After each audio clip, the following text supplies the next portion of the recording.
Mais il y a une chanson qui m'est venue à l'esprit, c'est « Qui serais-je sans l'amour du Seigneur dans ma vie ?» pour tous ceux qui sont autour de moi.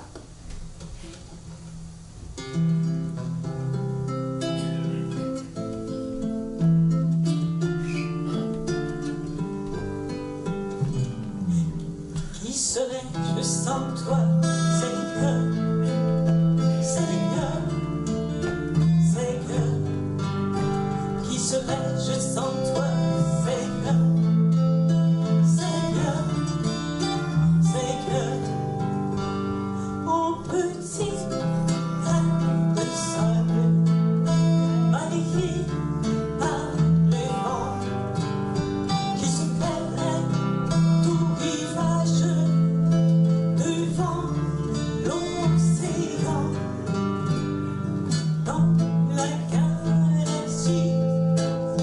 Petit que je suis, un grain de sénévé, en moi que tu as semé. Il joue, il fleurira pour proclamer la joie dans un champ doré de boutons en fleurs et l'auront les cœurs. Qui serais-je avec toi, Seigneur, Seigneur, Seigneur? Qui serais-je avec toi, Seigneur, Seigneur, Seigneur? Un souffle, une lumière, une vie, une atmosphère, pour aimer et louer ton nom. Un souffle, une lumière, une vie, une atmosphère, pour aimer et louer ton nom.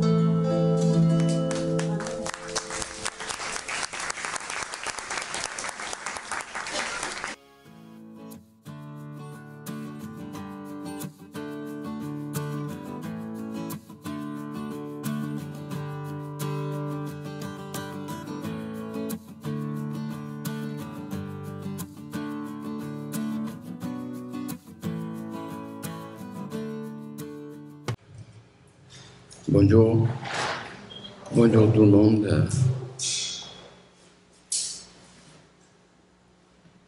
Si j'ai fait un résumé de ce qu'on a dit à date depuis ce matin, avec les cantiques, les prières, les remarques des hommes d'affaires, si on fait un résumé, je vais faire une prière très courte, mais que c'est le Seigneur lui-même qui nous l'a montré, qui l'a montré à ses disciples. Lorsqu'ils lui ont demandé « Enseigne-nous à prier », alors nous voulons prier. Notre Père,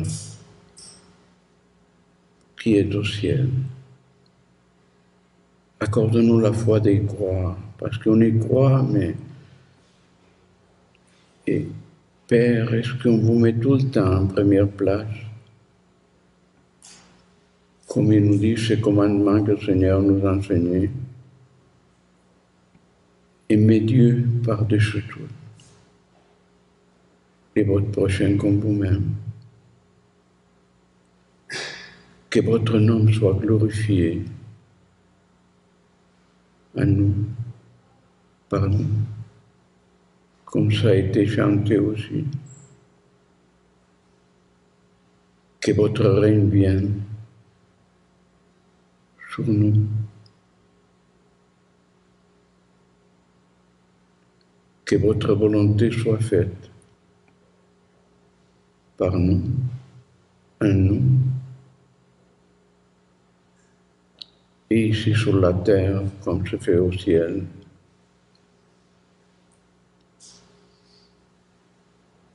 Merci de nous donner cette peine de ce jour. cette paix corporelle, puis cette paix spirituelle. Merci de nous donner votre sagesse et votre intelligence, Père. Merci de nous donner cette foi de l'absolu, que le Seigneur Jésus, votre Fils, disait à ses disciples, « Si vous auriez de la foi comme un grain de sénévé, rien ne vous serait impossible. » Pardonnez-nous nos dettes, comme nous pardonnons ceux qui nous doivent. Pardonnez-nous nos offenses, Père, comme nous pardonnons par votre sainte grâce ceux qui nous ont offensés. Ne nous soumettez pas à la tentation, car comme il a dit Jésus lui-même, l'esprit est bien disposé, mais la chair est faible. Délivre-nous du malin. Délivre-nous du malin qui essaye de nous détruire, qui détruit nos familles, qui détruit nos pays. Cet menteur, cet orgueilleux,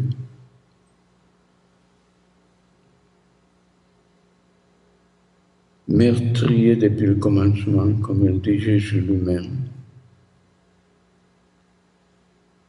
Vous nous avez donné la force de le chasser de nous et de le chasser tout court. Mais nous vous demandons, Père, ici, dans ce rassemblement, de le chercher loin de nous, car c'est à vous qu'appartient le règne, la puissance et la gloire, pour les siècles des siècles. Amen. J'ai commencé une partie très importante de ma vie chrétienne à cause de vous autres, les hommes d'affaires du plein évangile, en 1994. Puis j'ai apporté un cadeau que j'ai reçu de Michel Baudin, dans le Café Rencontre, quand il était sur la rue du Pont. Le 21 décembre, pour de Noël, 1994, Café Rencontre est imprimé ici.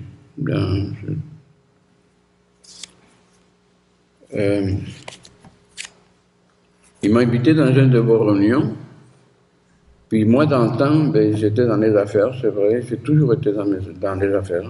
J'ai fait toutes sortes de métiers dans ma vie. Puis ce qui a sonné dans mes oreilles, c'était les hommes d'affaires. Plein évangile,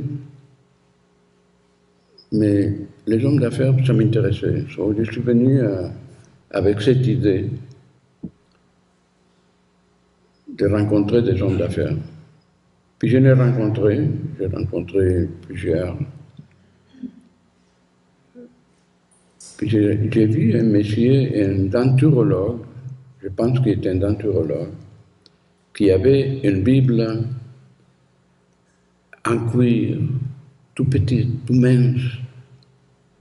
Puis moi, j'ai trouvé très belle cette Bible-là. J'ai dit, vous avez acheté ça où? Dit, à la librairie chrétienne à Plaza Laval. Moi, je ne savais pas qu'il y avait une librairie chrétienne à Plaza Laval. Je suis allé. Puis, j'ai rencontré Jean-Paul. Il dit bonjour, bonjour. Je cherche une Bible. Puis il me dit, une Bible. Pourquoi faire? Ben, je dis, pourquoi faire? Pour lire. Pour lire. Et oui, mais si vous voulez lire, c'est une chose. Si vous voulez l'étudier, c'est une autre. Ça commence. Ça fait... J'ai sorti de là avec une Bible, ça dépêche. Au lieu de sortir avec une Bible, ça dépêche. Ça dépêche. La Bible Thompson, avec toutes sortes d'explications. Puis, avant de partir, il m'a donné ça. J'étais assez insulté, j'ai mis ça dans le sac. Puis en arrivant chez nous, j'ai tiré sur mon bureau, puis est passé en dessous du télécopieur. Oublié. Pour le moment.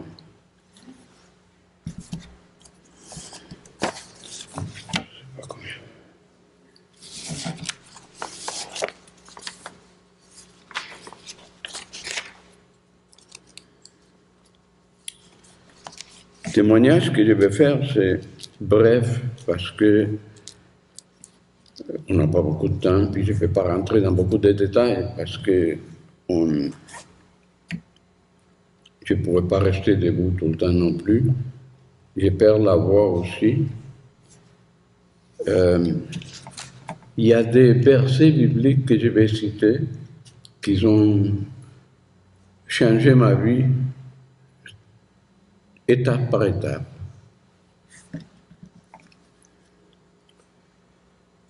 Il y a des versets qui sont assez difficiles pour s'il y a des gens qui ne sont pas nés de nouveau encore. Mais que vous avez des frères, des gens qui vous ont invité, vous pouvez m'appeler moi aussi, je suis à la retraite. Jacques Poitras et les hommes d'affaires, ils ont mon téléphone qu'ils peuvent vous donner si vous voulez. Puis je vais essayer d'expliquer. J'ai appris qu'on ne peut pas servir 2 maîtres. On ne peut pas servir 2 maîtres. Puis notre ennemi essaye de nous faire croire que oui.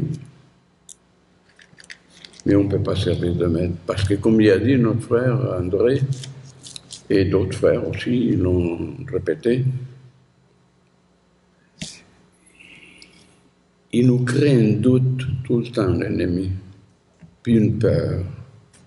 Puis cette peur est en train de se généraliser d'une façon, avec une rapidité, puis dans le monde entier. Parce que mon frère, il m'appelle de l'Espagne toutes les semaines, puis c'est le même problème là-bas. C'est exactement, vous direz que les mêmes nouvelles qu'ils ont passées ici, ils ont passé là-bas, ils ont passé en Suède, ils ont passé à Rome, ils ont passé partout. Puis c'est un mouvement mondial que c'est sûr que vous le savez, parce que vous le sentez, que c'est établi, puis essaye de nous distraire, de nous faire ce qu'on ne veut pas faire, puis de nous éloigner de Dieu, pour pas qu'on ait cette richesse que nos frères ont parlé tout à l'heure, puis qui nous font croire que tout va mal partout. Mais on n'a rien vu encore. Mais ce n'est pas une question de peur, c'est une question de la parole qui nous l'annonce dans ces prophéties.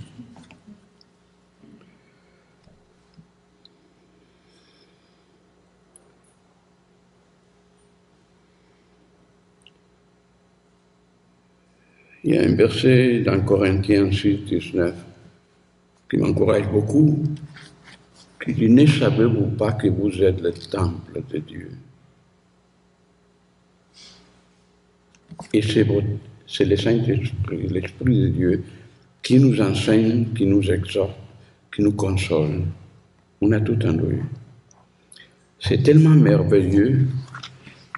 Moi, au début, j'ai parti en peur quand j'ai commencé à lire la parole de Dieu. Et j'ai fait tellement d'erreurs une après l'autre.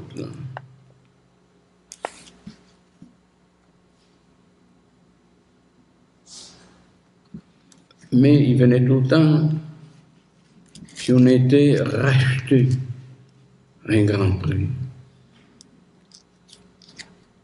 Tellement un grand prix que lorsque le Saint-Esprit nous révèle ça,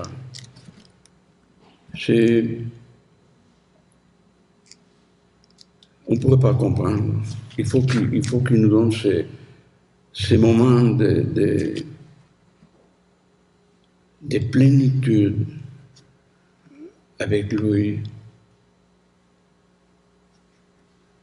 Il fait penser à cet Chinois qui était chrétien, qui a été incarcéré pendant 23 ans. puis ils l'ont torturé, qui est sorti au bout de 33 ans, presque aveugle, presque sourd. Puis un journaliste américain, il l'a interviewé, il dit, vous aviez juste à dire que vous n'étiez pas chrétien. Puis, si ça serait aujourd'hui, le feriez-vous encore de témoigner de Christ? Il dit, ces 23 ans de prison, ça a été une lune de miel avec mon sauveur. C'est ça notre sauveur.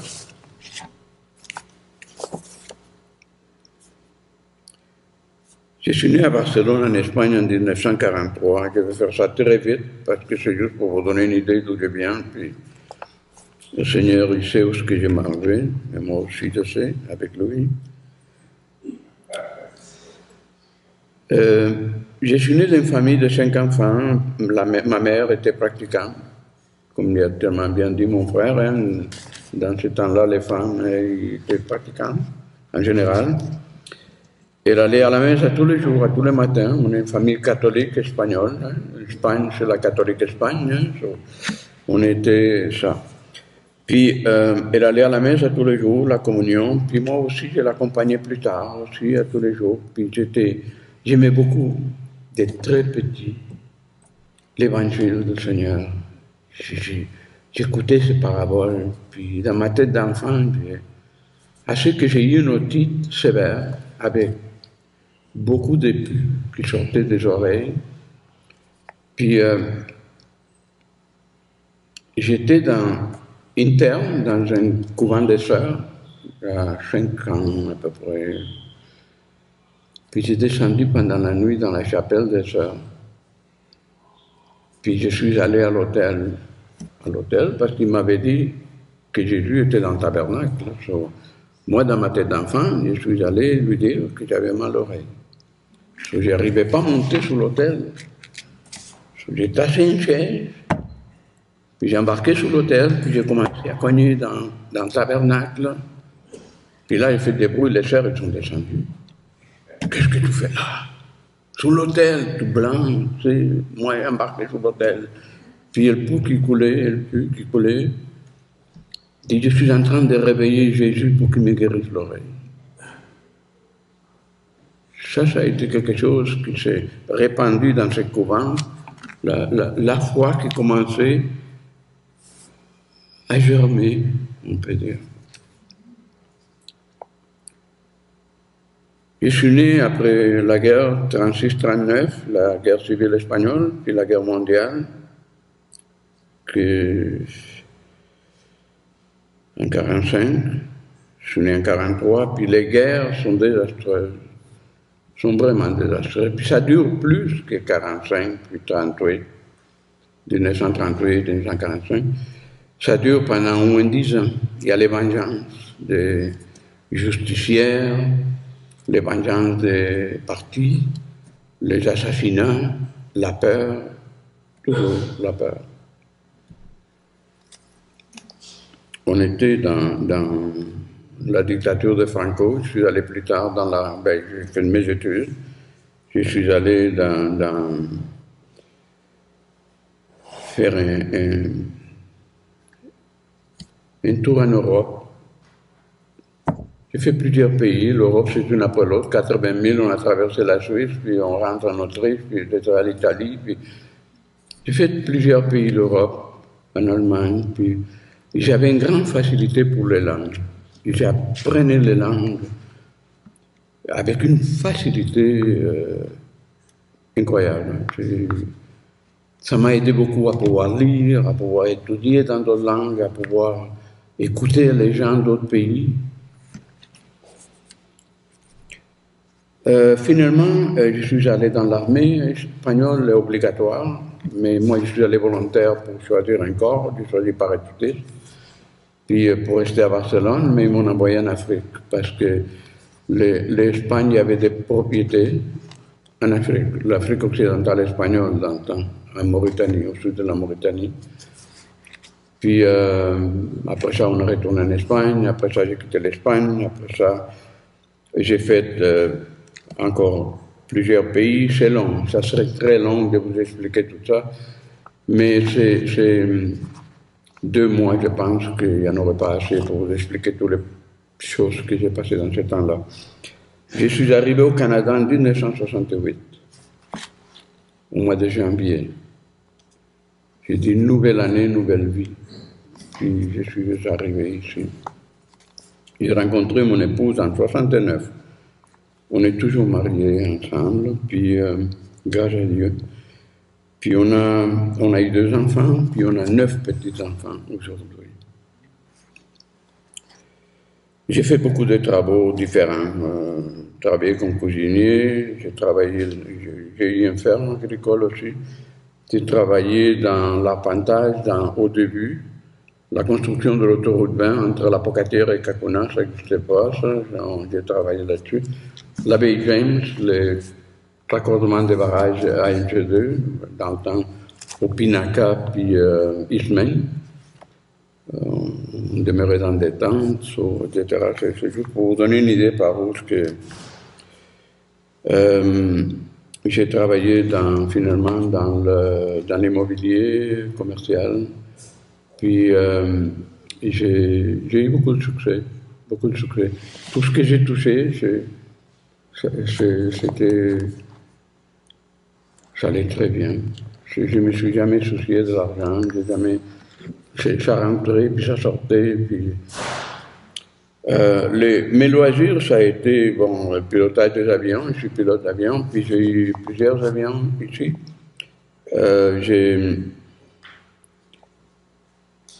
J'aime beaucoup le plein air, le Grand Nord. J'ai piloté quasiment tout le temps dans le Grand Nord pendant 35 ans, à peu près, dans toutes sortes de villages. J'aimais beaucoup les autoslams.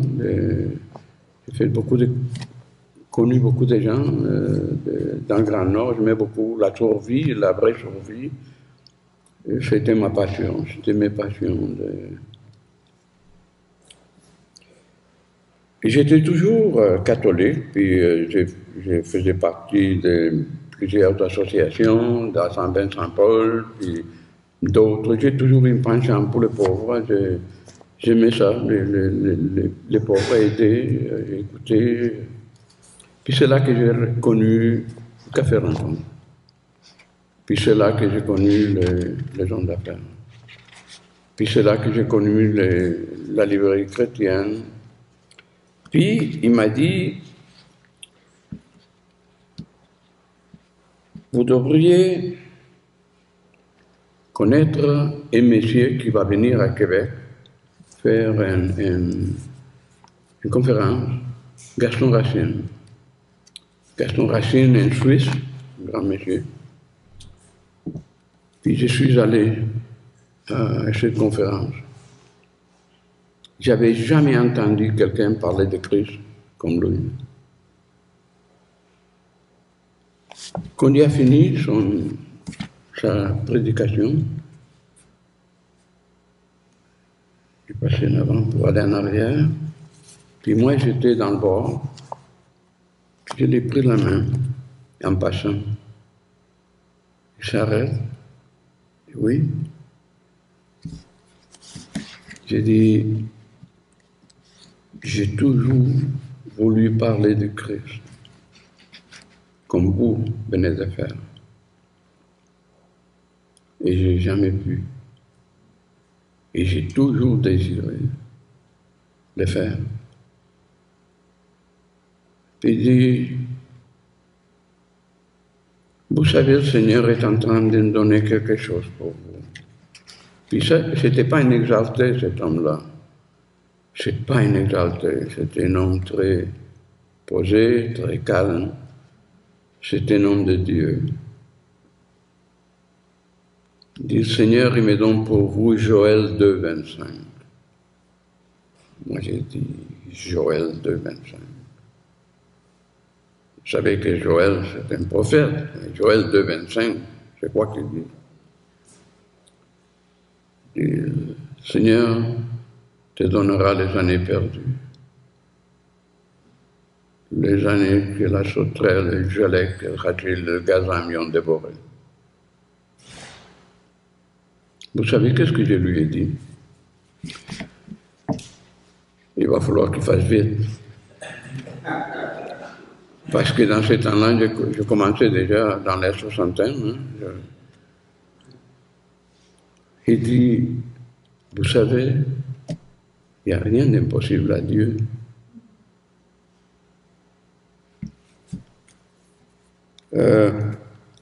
Je savais qu'il donnait des conférences à Montréal, puis je suis allé à Mahanaïm, dans un ancien couvent des sœurs à Châteauguay. J'étais plein. Il faut se réserver, j'étais plein. Puis, je l'ai connu personnellement, Gaston Racine. Là, il m'a invité chez lui, je suis allé chez lui. Puis j'ai continué à Québec. Puis là, j'ai étudié. Il y a eu une sœur à Châteauguay. Vous voyez que j'ai acheté les cassettes de Gaston Racine pour $1. Ça coûtait $1 une cassette de toute façon. Une cassette bière de 90 minutes, ça coûtait $1. Il l'a enregistré, il l'a vendu au même prix. Pas lui, là, les frères qui étaient là. Puis la sœur me dit, avez-vous une auto? J'ai dit, oui. Puis pouvez-vous venir en arrière de ma voiture? Ça, c'était l'année après, que vous voyez que j'ai acheté ces cassettes parce que je les étudiais. Je n'ai pas porté ma Bible parce que quand j'ai acheté la Louis II pour travailler avec, c'était sa dépêche, puis là, c'est comme ça, parce qu'il y a plein de papiers, de collants, de notes, de tout. Il y a beaucoup de larmes dans cette Bible-là, il y a beaucoup d'émotions dans cette Bible-là. J'aurais dû la porter. Bon.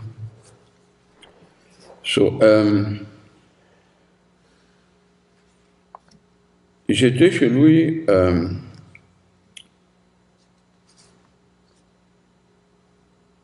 après ma nouvelle naissance, en 1995, le 13 mars 1995, j'étais dans mon bureau, m'excuse pour l'ordre des années, parce que des fois je me trompe d'une date, où j'ai passé en avant de l'autre date. J'étais chez nous, puis dans le sous-sol de ma maison à Sainte-Foy, puis j'étudiais la Bible, j'écoutais les cassettes. Et à un moment donné, je regarde, puis je vois un point qui sortait en dessous du télécopieur. Puis je tire, c'est ça. Puis je l'ai lu. Puis j'ai tombé à genoux. Puis ma vie, il a passé comme un film dans ma tête. Des choses que j'ai pensé que c'était bien, que c'était pas pire, que c'était dans les affaires, tu sais, mais pour moi, rien de très grave, là, tu sais, rien de... C'était terrible.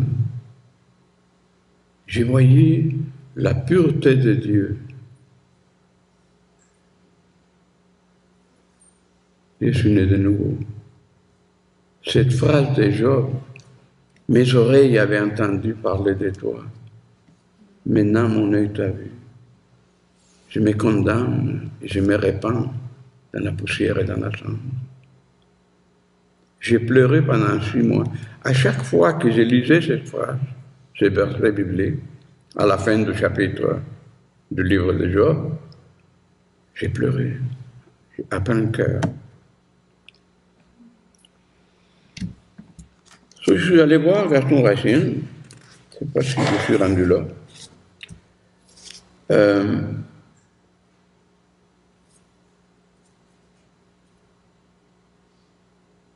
Je suis allé chez lui.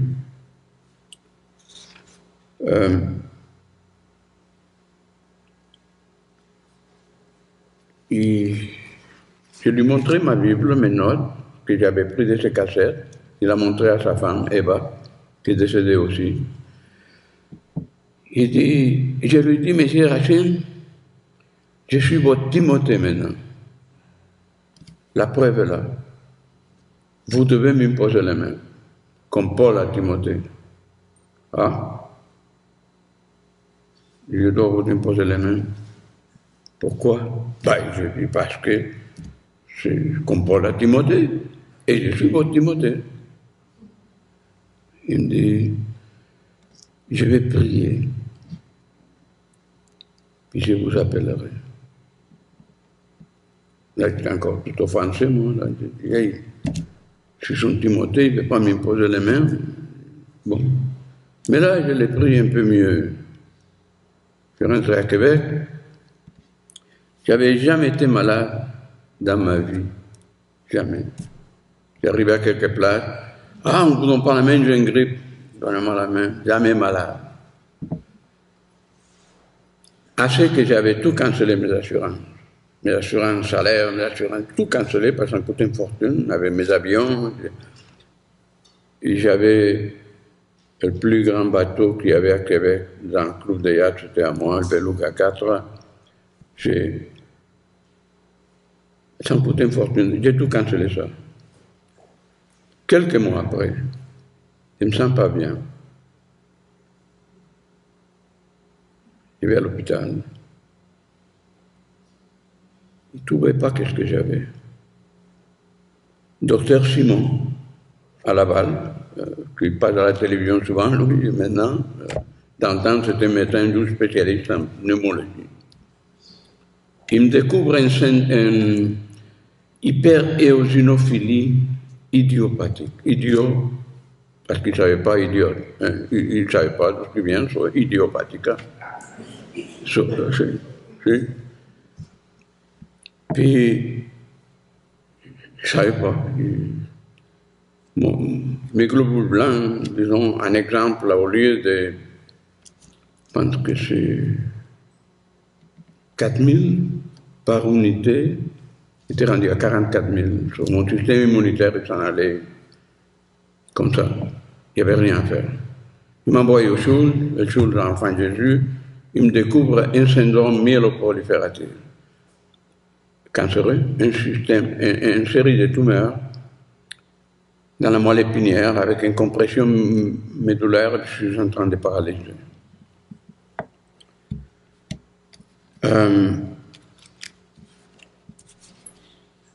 Ils m'ont ouvert ici.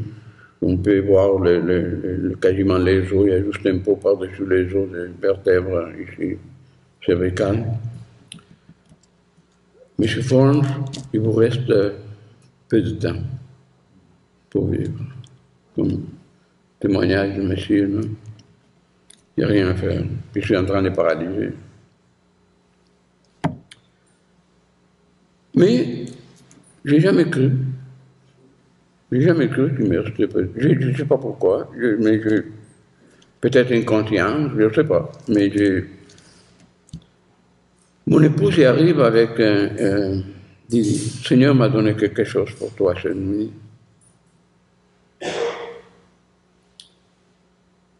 Il croit. Il dit, Psaume 91. Puis il commence à lire. Moi, je ne pouvais pas lire, je ne pouvais plus bouger. J'étais en train de paralyser complètement. Et à un moment donné, il dit, je te donnerai de longs jours et je te ferai voir mon salut. J'ai dit, arrête. Il dit, c'est fini.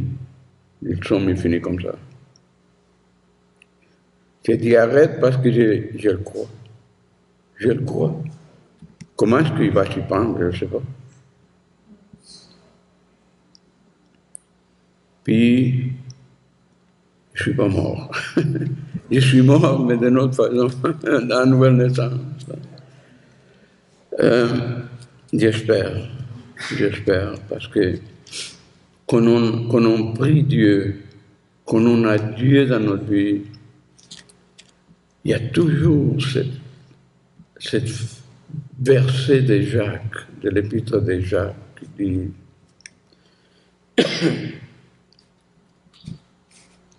tu crois en Dieu, tu fais bien. Les démons aussi y croient et ils tremblent.